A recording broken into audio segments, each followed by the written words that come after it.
السلام علیکم ورحمۃ اللہ وبرکاتہ۔ حضرت ابو ہریرہ رضی اللہ تعالی عنہ سے مروی ہے کہ وہ فرماتے ہیں کہ رسول اللہ صلی اللہ علیہ وسلم نے ارشاد فرمایا، اتدرون من المفلس؟ قالوا المفلس فینا یا رسول اللہ من لا درہم له ولا متاع۔ قال رسول اللہ صلی اللہ علیہ وسلم، المفلس من امتی من یأتی یوم القیامہ بصلاة وصیام وزکاة فیقعد ویقتص من هذا حسناته وهذا من حسناته فإن فنیت حسناته قبل أن يقتص من خطایا أخذ من خطایاهم فطرح علیہ ثم طرح في النار۔ اللہ کے رسول صلی اللہ علیہ وسلم نے فرمایا، کیا تم جانتے ہو کہ مفلس کون شخص ہے؟ صحابہ نے عرض کیا، اللہ کے رسول، ہم میں تو مفلس شخص وہ ہے جس کے پاس نہ درہم ہو اور نہ کوئی ساز و سامان ہو۔ اللہ کے رسول صلی اللہ علیہ وسلم نے فرمایا کہ میری امت کا نادر شخص، مفلس شخص وہ ہے جو کل قیامت میں روزے لے کر آئیں گے،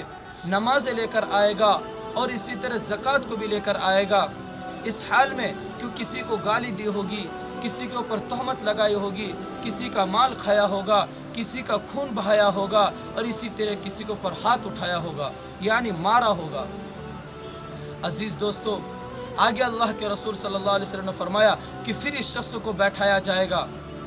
پھر کوئی شخص آئے گا اور اس کی نیکی کو لے کر چلا جائے گا، پھر کوئی آئے گا، پھر وہ بھی اس کی نیکی کو لے کر چلا جائے گا، پھر اس کے پاس نیکیاں ختم ہو جائے گی اس سے پہلے کہ ان گناہوں کا بدلہ دیا جائے جو اس کے ذمے میں ہے، تو حکم ہوگا کہ لوگوں کو کہ تم اب اپنے گناہوں کو اس کے سر پر ڈال دو، اور پھر اس آدمی کو جہنم بھیج دیا جائے گا، اور یہ ہے مفلس۔ اللہ کے رسول صلی اللہ علیہ وسلم کا سوال کرنا اس حدیث کے اندر استفسار کی غرض سے نہیں تھا کہ آپ کو معلوم نہیں کہ مفلس کون ہے اور مفلس کے اوصاف کیا ہے،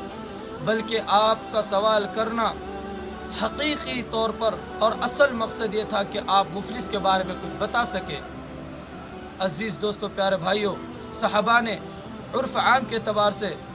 دنیا کے لحاظ کے اعتبار سے کہنے لگے کہ ہم میں تو مفلس شخص وہ ہے جس کے پاس مال و دولت نہ ہو، ساز و سامان نہ ہو، کھانے پینے کے لیے ترس رہے ہوں، وہ ہے مفلس اور نادر شخص۔ اللہ کے رسول نے فرمایا کہ وہ نہیں، بلکہ وہ شخص ہے جو بہت سارے قیامت کے دن بہت سارے نماز، روزے، زکوٰۃ اور کار خیر لے کر آئے گا، لیکن جب حساب و کتاب ہو جائے گا، لوگوں کو گالی دی ہوگی، تہمت لگائے ہوں گے، کسی کا حق مارا ہوگا، کسی پر ظلم کیا ہوگا، تو تمام لوگ آئیں گے اور اپنے حق کو لے کر چلے جائیں گے، اور وہاں حق یہی ہوگا کہ وہ نیکی کو لے گا اور اپنے گناہوں کو دے دے گا۔